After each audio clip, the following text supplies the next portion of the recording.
Hi hello నమస్తే మరి నా పేరు శ్రీనివాస్ మీరు చూస్తున్నారు ఏపీ హిందీ సేవా సమితి యూట్యూబ్ ఛానల్ మిత్రులారా మరి హిందీ సాహిత్య ఇతిహాసకు సంబంధించి काल विभाजन और नामकरण మరి సాహిత్య అంటే ఏమిటి साहित्य का इतिहास लेखन का आवश्यकता क्या है आधार क्या है దానితో పాటు మనం కాల విభాజన और नामकरण సంబంధించి మరి ముఖ్యమైనటువంటి రచనాకార్ जो విద్వాన్ ఆలోచనాకార్ ఏదైనా సరే అనొచ్చు ఎవరైతే హిందీ సాహిత్య ఇతిహాస లేఖన రాశారో కొంతమంది మరి రచయితలు ఆలోచనాత్మకంగా విమర్శాత్మకంగా రాశారు కొంతమంది ఆ ప్రవృత్తిని దృష్టిలో పెట్టుకొని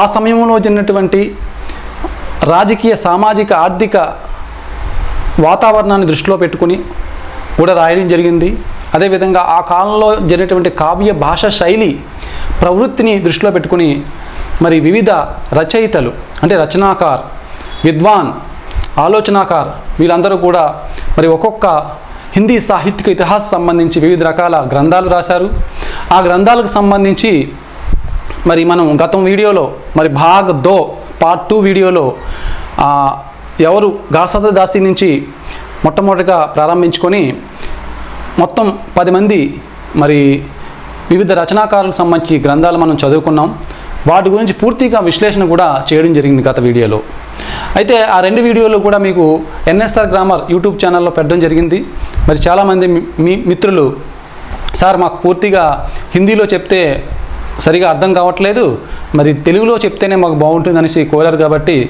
సో హిందీ సాహిత్య ఇతిహాసం సంబంధించి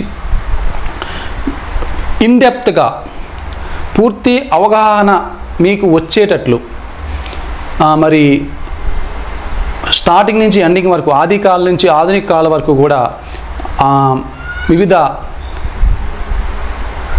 దశలు అన్నిటినీ కూడా వివరంగా మీకు చెప్పడం జరుగుతుంది ఈ యొక్క హిందీ సాహిత్య ఇతిహాసం సంబంధించి మనం కేవలం కావ్య రచనాకార్ వీటిని బట్టి పెడితే మనకి హిందీ సాహిత్య ఇతిహాసం వచ్చినట్టు కాదు సాహిత్యానికి సంబంధించి పూర్తి అవగాహన ఉంటేనే మనకి ఎగ్జామ్లో మంచి మార్క్స్ అనేవి మనకి వస్తాయి సో మనం గతంలో మరి భాగ్ 2 వీడియోలో మనం 10 మంది రచనాకారుల గురించి తెలుసుకున్నాం మరి మిగతా 10 మంది ఈ రచనాకారులకు సంబంధించి అంత పూర్తి విశ్లేషణ వివరణ అవసరం లేదు సో గతంలో చెప్పినటువంటి ఆ 10 మంది రచనాకారులకు సంబంధించి పూర్తి వివరణ విశ్లేషణ ఇవ్వడం జరిగింది వీరు ఏ సంవత్సరంలో ఆ గ్రంథాలు రాశారు ఏ గ్రంథం ఎవరు రాశారు అనేది మనం తెలుసుకుంటే చాలు మొత్తం 20 మంది రచనాకారుల యొక్క విద్వానుల యొక్క మరి గ్రంథాలు మీ ముందు ఉంచడం జరిగింది ఈ అందరి గురించి మీరు నోట్స్ తయారు చేసుకుంటే ఇంకా బాగుంటుంది సో మనకి 11 గ్రంథం అంటే 11వ గ్రంథ్ హిందీ కోవిద్ రత్నమాల ఎవరు రాశారంటే శ్యామ్ సుందర్ దాస్ రాశారండి హిందీ కోవిద్ రత్నమాల శ్యామ్ సుందర్ దాస్ 2 భాగ్ హిందీ కోవిద్ రత్నమాల అనేది 2 పార్ట్స్లో రాశారు ఒకటి 1909 2 1914 1909 और 1914 में 2 भाग लिखे हैं किन्होंने लिखे श्याम सुंदर दास लिखे हैं श्याम सुंदर दास कौन सा ग्रंथ लिखे हैं హిందీ కోవిద్ రత్నమాల అంతేకాకుండా మరో 2 గ్రంథాలు కూడా హిందీ సాహిత్య ఇతిహాసం సంబంధించి రాయడం జరిగిందండి అవి ఏంటంటే హిందీ భాషా కా వికాస్ హిందీ భాషా ఏవం సాహిత్య చూడండి హిందీ భాషా కా వికాస్ 1924లో రాయడం జరిగింది శ్యామ్ సుందర్ దాస్ और హిందీ భాషా ఏవం సాహిత్య 1930 ఈ 3 గ్రంథాలు కూడా ఎవరు రాశారండి శ్యామ్ సుందర్ దాస్ ఒకసారి చూడండి హిందీ కోవిద్ రత్నమాల హిందీ భాషా కా వికాస్ హిందీ భాషా ఏవం సాహిత్య హిందీ కోవిద్ రత్నమాల హిందీ భాషా కా వికాస్ తర్వాత మనకి 13 నెక్స్ట్ 3వ గ్రంథం అనేది హిందీ భాష ఇక్కడ వికాసకు బదులు ఇక్కడ సాహిత్యనే వచ్చింది హిందీ భాష ఏవం సాహిత్య 1930 శ్యామ్ సుందర్ దాస్ తర్వాత మన 14వ గ్రంథం చూసుకుంటే 14 గ్రంథ్ ఏ స్కెచ్ ఆఫ్ హిందీ లిటరేచర్ అంటే ఒక ఆంగ్ల రచనాకార్ ఆంగ్ల మరి రచయిత కూడా ఇంగ్లీష్లో రాయడం జరిగింది హిందీ సాహిత్య ఇతిహాసం సంబంధించి సో అది కూడా ఇంపార్టెంటే మనకి. అప్పుడప్పుడు మనకి నెట్ సెట్లో కూడా చాలాసార్లు అడిగాడు ఈ యొక్క రచనకు సంబంధించి. A sketch of Hindi literature, a sketch of Hindi literature ఏంటండి? A sketch of Hindi literature 1917. A sketch of Hindi literature Edwin Greaves. ఎవరు రాశారంటే ఎడ్విన్ గ్రీవ్స్. ఎవరు రాశారంటే ఎడ్విన్ గ్రీవ్స్. నెక్స్ట్ మనకి మరొక ఇంగ్లీషు రచయిత a history of Hindi literature, a history of Hindi literature 1920. A history of Hindi literature FEK. FEK అంటే షార్ట్కట్లో ఉంది పేరు ఎఫ్ఈకే. A history of Hindi literature. A sketch of Hindi literature అనేది ఒకటి, హిస్టరీ ఆఫ్ ఇందులోని స్కెచ్ ఉన్నది, ఇందులో హిస్టరీ ఉంది, అంతే రెండు తేడా. చూడండి, స్కెచ్ ఉన్నది ఎవరు రాశారు? గ్రీవ్స్ రాశారు. హిస్టరీ ఉన్నది ఎవరు రాశారు? ఎఫ్ఈకే రాశారు. ఓకేనా. నెక్స్ట్ కవితా కౌముది. ఇది కూడా ఇంపార్టెంట్ గ్రంథం, 1928లో రాయడం జరిగింది. ఎవరు రాస్తారు? రామ్నరేష్ త్రిపాఠి. రామ్నరేష్ త్రిపాఠి రాసినటువంటి గ్రంథం పేరు ఏం పేరండి? రామ్నరేష్ త్రిపాఠి కవితా కౌముది. కవితా కౌముది, కవితా కౌముది అనే గ్రంథాన్ని రాశారు 1928. కవితా కౌముది. నెక్స్ట్ हिंदी भाषा और साहित्य का विकास. हिंदी भाषा और साहित्य का विकास 1931. हिंदी भाषा और साहित्य के विकास 1931 में लिखा गया है. किसने लिखा? हरिऔध. हरिऔध అంటే అయోధ్య సిన్ ఉపాధ్యాయ హరిऔध. అయోధ్య సిన్ ఉపాధ్యాయ హరిऔध రాశారు. ఇది 1931లో రాశారు. ఆ గ్రంథం పేరు ఏంటంటే హిందీ భాష और साहित्य का विकास. हिंदी भाषा और साहित्य का विकास. నెక్స్ట్ మరలా మా 18వ గ్రంథం modern Hindi literature. Indranath, doctor Indranath Madan గారు రాశారు 1939. Doctor Indranath Madan the modern Hindi literature ఇంగ్లీష్లో రాయడం జరిగింది ఇంద్రనాథ్ మదాన్ గారు.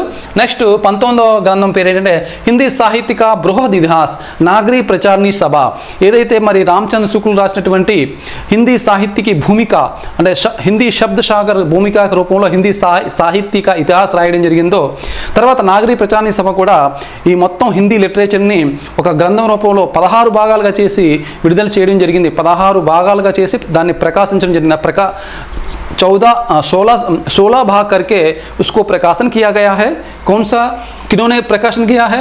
नागरी प्रचारणी सभा. नागरी प्रचारणी सभा ने 16 भाग हिंदी साहित्य का बृहद इतिहास, हिंदी साहित्य का बृहद इतिहास ग्रंथ को लेकर उनमें 16 भाग किया गया है.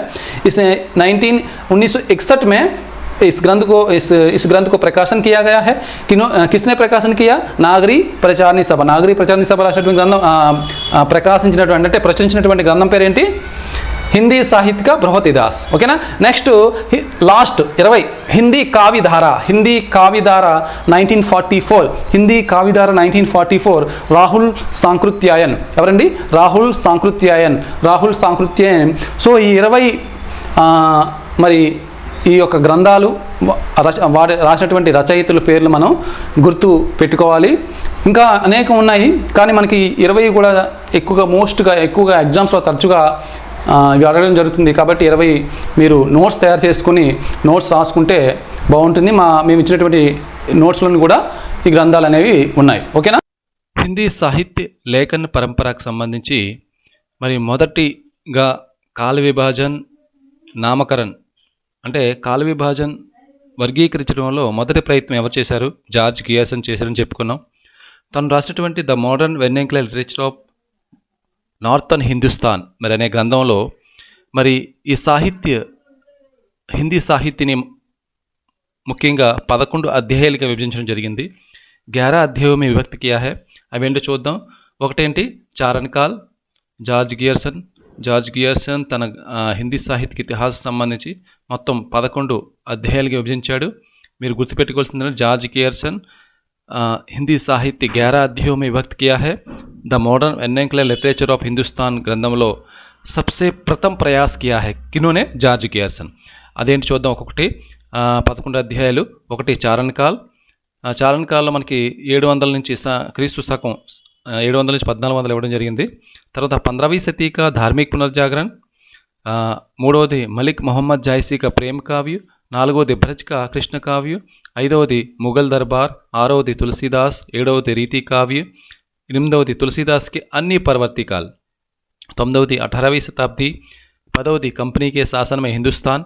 11వది విక్టోరియా కే శాసన్ మే హిందుస్థాన్. చూడండి, చారణకాల్ తర్వాత మనకి ఇక్కడ 700 నుంచి 1400 సంవత్సరం ఇవ్వడం జరిగింది. అంటే 1400 తర్వాత మనకి ఇక్కడ 15 వచ్చింది. చూసారా, 15वीं सदी के धार्मिक పునర్జాగరణ కాల్. తర్వాత మనకి ఆది కాలంలోనే తర్వాత మనకి నెక్స్ట్ భక్తి కాలంలో మలిక్ మొహమ్మద్ జాయిసీ వస్తాడని తెలుసు కదా మనకి. సో మలిక్ మొహమ్మద్ జాయిసీ కా ప్రేమ కావ్య. తర్వాత బ్రజ్ కా కృష్ణ కావ్య. మరి కృష్ణ కావ్య కూడా ఉంది మనకి. కృష్ణ కావ్య భక్తి కాలంలో మరి కృష్ణ భక్తి శాఖ ఉంది కదా. సో ఆ విధంగా కృష్ణ కావ్య ఇక్కడ విభజించాడు. తర్వాత మొఘల్ దర్బార్ అంటే ముసల్మాన్ మహమ్మదీయులు మరి అక్బర్ కాలంలో ఉన్నటువంటి ఈ కాలాన్ని మొఘల్ దర్బార్గా విభజించాడు. తర్వాత తులసీదాస్, తర్వాత రీతి కావ్య అంటే రీతి కాలకు సంబంధించి రీతి కావ్య విభజించాడు. తర్వాత తులసీదాస్కి అన్ని పరవర్తీకాలు, తులసీదాస్ తర్వాత వచ్చినటువంటి కాలాలు విభజించాడు ఇక్కడ ఎనిమిదో దాంట్లోని.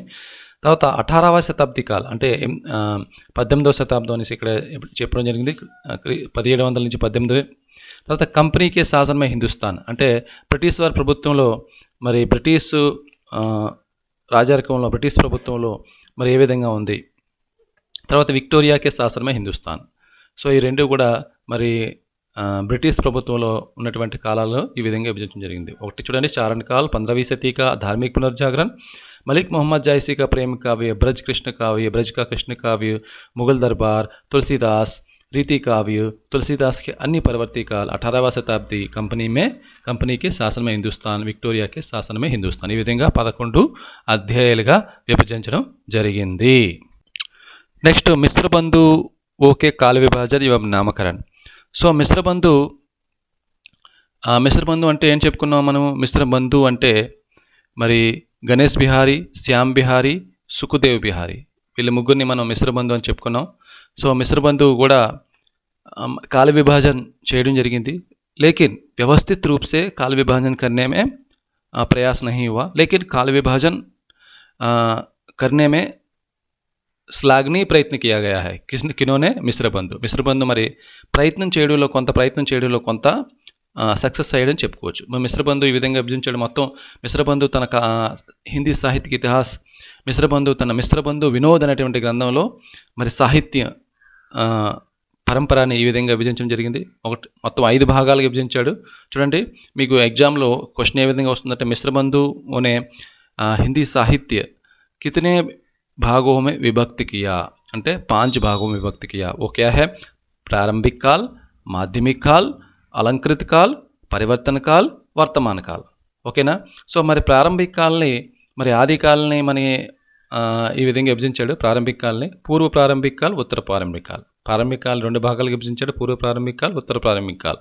సో పూర్వ ప్రారంభిక కాల్లో మరి సంవత్ 700 से 1383 అంటే 700 నుంచి 1343 వరకు విభజించాడు. ఉత్తరారంభిక కాలంలో 1344 से 1444 तक అంటే 1344 నుంచి 1444 విక్రమీ సంవత్. ఇది సన్ కాదు, విక్రమీ సంవత్.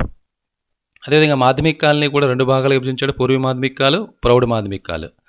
సో పూర్వ మాధ్యమిక కాలంలో 1445 నుంచి 1560 వరకు విభజించడం జరిగింది. అదేవిధంగా ప్రౌఢ మాధ్యమిక కాలంలో 1561 నుంచి 1680 వరకు జరిగింది. అదే అలంకృత కాల్ని పూర్వ అలంకృత కాలు, ఉత్తరాలంకృత కాలు 1681 నుంచి 1590 పూర్వ అలంకృత, ఉత్తరాలంకృత కాలు 1791 నుంచి 1889.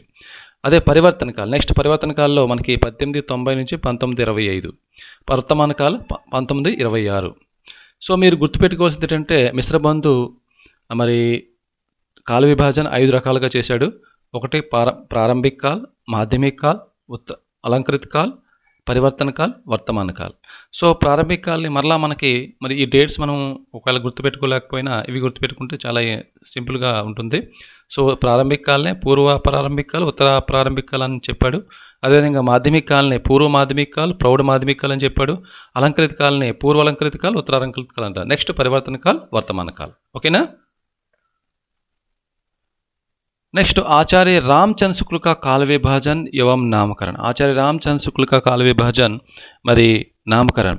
మరి ఆచార్య రామచంద్ర శుక్ల కాల విభాజన్ నామకరణం అనేది సర్వప్రసిద్ధ మానా జాతా హై. మరి రామచంద్ర శుక్ల చేసినటువంటి హిందీ సాహిత్య ఇతిహాస్ 1929లో రాసినటువంటి ప్రకాశించినటువంటి ఈ గ్రంథంలో మరి దీన్ని విధేయవాది పద్ధతిలో మొట్టమొదటిసారిగా ప్రయత్నం చేశాడని చెప్పుకున్నాం. ఈయన రాసినటువంటి గ్రంథం మరి వ్యవస్థిత్ ప్రయాస్ కియా హై, సఫల్ ప్రయాస్ కియా హై. మరి ఎవరైతే రామచంద్ర శుక్లు రాసినటువంటి ఈ యొక్క కాల విభాజనని తర్వాత వచ్చినటువంటి పండితులు ఆలోచక్ ఈ యొక్క కాల విభాజన్నే చాలామంది విద్వాన్లు ఆధారంగా తీసుకున్నారు. एक सुव्यवस्थित तार्किक విభాజన్ రామచంద్ర శుక్ల్ జీని కియా హై. ముఖ్యంగా రామచంద్ర శుక్లు మన మొత్తం హిందీ సాహిత్య ఇతిహాస్ని 4 భాగాలుగా విభజించాడు. మనం ఈ డేట్స్ అనేవి రామచంద్ర శుక్ల్ ఇతిహాస్నే బేస్ చేసుకుని మనం ఏదైనా డేట్ గుర్తుపెట్టుకోవాలి అనుకుంటే ఏ కవికి సంబంధించిన రామచంద్ర శుక్ల్ ఇతిహాస్ సంబంధించి మరి ఆయన చెప్పినటువంటి డేట్ను గుర్తుపెట్టుకుంటేనే మంచిది. ఆ డేటే ప్రామాణికంగా తీసుకోవచ్చు. ఓకేనా? సో ఆయన ఏం చేశాడు? వీరగాథాకాల్, భక్తికాల్, రీతికాల్, గద్దికాల్. మరి వీరగాథాకాల్ని మరి ఆదికాల్ అంటారని తెలుసు, పూర్వ మధ్యకాల్, ఉత్తర మధ్యకాల్, గద్దికాల్ని ఆధునిక కాల్ అంటారు. భక్తికాల్ని పూర్వ మధ్యకాల్, రీతికాల్ని ఉత్తర మధ్యకాల్ అంటాం కదా. సో ఈ వీరగాథాకాల్ అంటే రామచంద్ర శుక్ల్ చేసినటువంటి కాల విభాజన నామకరణ అనేది వీరగాథాకాల్, భక్తికాల్, రీతికాల్, గద్దికాల్. ఓకేనా? వీరగాథాకాల్, భక్తికాల్, రీతికాల్, గద్దికాల్. సో వీరగాథాకాల్ మరి విక్రమీ సమ్మత్ అంటే విక్రమీ సమ్మత్ 1050 నుంచి 1375. 1050 నుంచి 1375. సో భక్తికాల్ ఎక్కడి నుంచి స్టార్ట్ అవుతుంది? మళ్ళీ 1375 నుంచి 1700. చాలా ఈజీగా గుర్తుపెట్టుకోవచ్చు. 1375 నుంచి 1700. మరి రీతికాల్ ఎక్కడి నుంచి స్టార్ట్ అవుతుంది? మళ్ళీ 1700 నుంచి 1900 వరకు. అంటే విక్రమీ సమ్మత్ క్రీస్తు శకం కాదు, ఇది క్రీస్తు పూర్వం 1700 నుంచి 1900 వరకు. గద్దికాల్ ఎక్కడి నుంచి ప్రారంభమవుతుంది? 1900 నుంచి 1984 వరకు. ओके ना. सो वीरगाथा काल, भक्ति काल, रीति काल, गद्दी काल, इन्होंने केवल 4 काल हिंदी साहित्य के इतिहासन 4 कालों में व्यक्त किया है. वे क्या है? वीरगाथा काल, भक्ति काल, रीति काल, गद्दी काल. नेक्स्ट राम कुमार वर्मा का काल विभाजन एवं नामकरण. राम कुमार वर्मा మరి తన హిందీ సాహిత్యక ఆలోచనాత్మక ఇతిహాస్, తన హిందీ సాహిత్యక ఆలోచనాత్మక ఇతిహాస్ గ్రంథంలో ఈయన 1938లో రాయడం జరిగింది ఆ గ్రంథాన్ని. మరి ఆ గ్రంథంలో ఇతను కూడా 4 భాగాలుగా విభజించడం జరిగింది. అవి ఏంటి?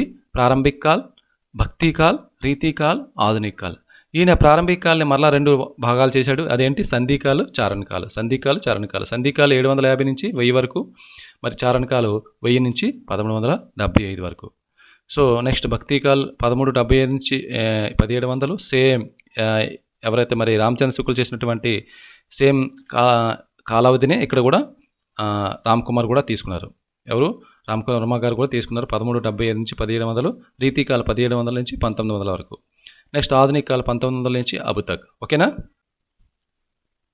నెక్స్ట్ మరి ఆచార్య హజారీ ప్రసాద్ ద్వివేది, మరి ఆచార్య హజారీ ప్రసాద్ ద్వివేది చేసినటువంటి కాల విభాజన్ మరి నామకరణ్ మరి రామచంద్ర శుక్ల్ చేసిన తర్వాత హజారీ ప్రసాద్ ద్వివేది చేసినటువంటి కాల విభాజన్ నామకరణ్ మాత్రమే ప్రస్తుతం మరి అన్ని పుస్తకాల్లో మరి దాన్ని మాత్రమే ప్రామాణికంగా తీసుకోవడం జరుగుతుంది.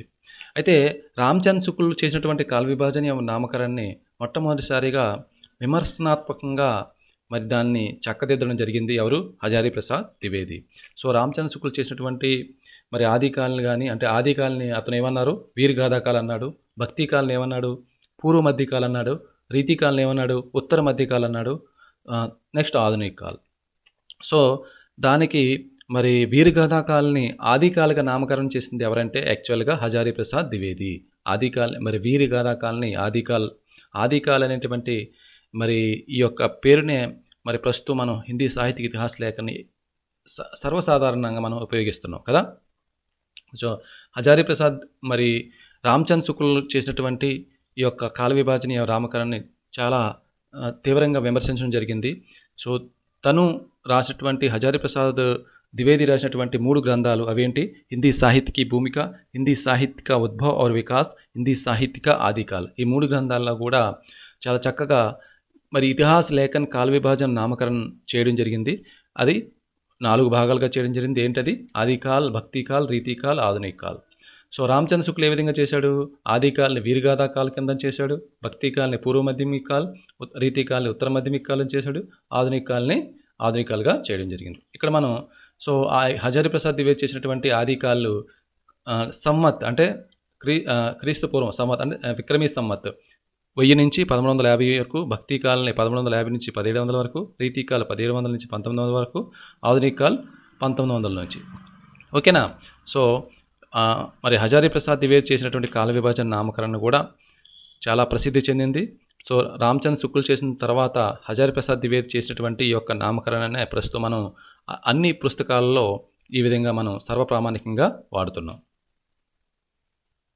నెక్స్ట్ గణపతి చంద్ర గుప్త కా కాల విభాజన ఏవో నామకరణ. రామచంద్ర శుక్ల్ ఏ విధంగా అయితే చేశారో సో అదే విధంగా మనకి గణపతి చంద్ర గుప్త కూడా చేశాడు. చూడండి, రామచంద్ర శుక్ల్ ఏ విధంగా అయితే కాల విభాజన ఏవో నామకరణం చేశారో సేమ్ యాజ్ ఇట్ ఈజ్గా మరి గణపతి చంద్ర గుప్త కూడా చేశాడని మనం చెప్పుకోవచ్చు.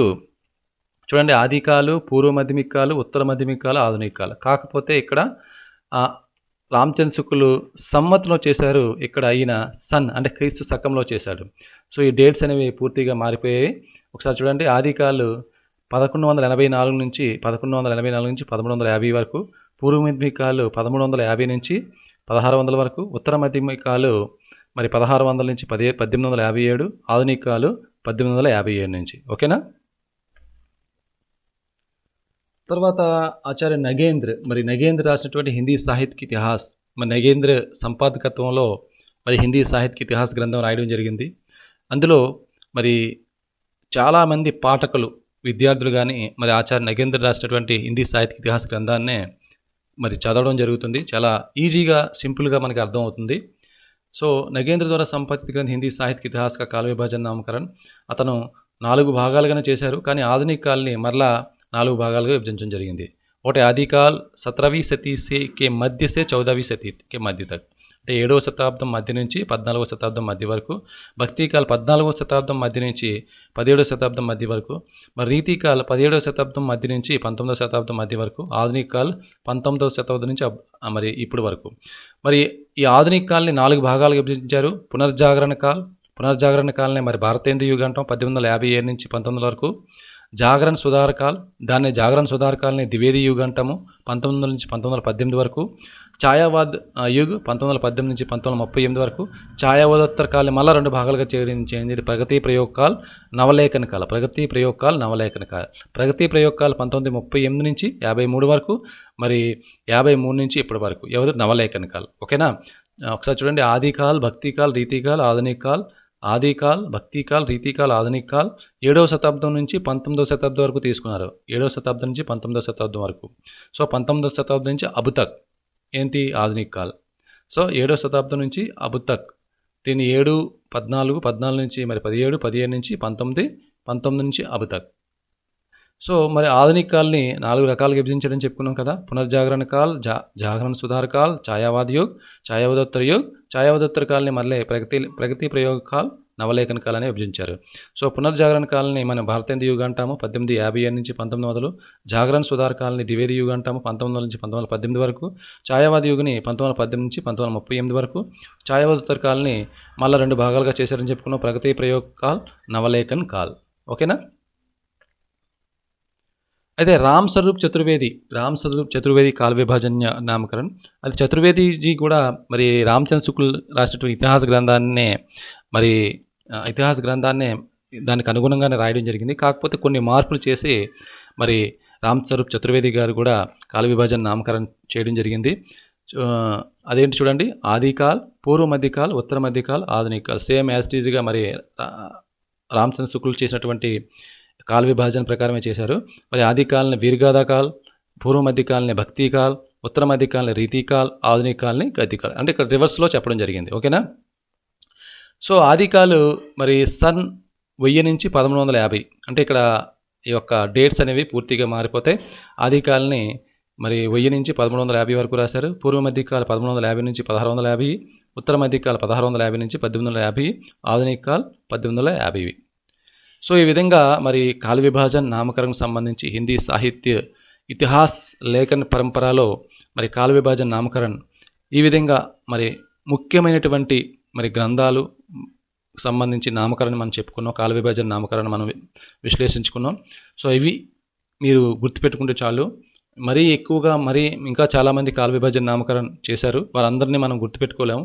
ముఖ్యమైనటువంటి ఈ యొక్క రచనాకార్ మరి వారు చేసినటువంటి కాల విభజన నామకరణం ఏంటో మనం తెలుసుకున్నాం. ఓకేనా? నెక్స్ట్ వీడియోలో మరి ఆది కాలకు సంబంధించి అనేక విషయాలు తెలుసుకుందాం.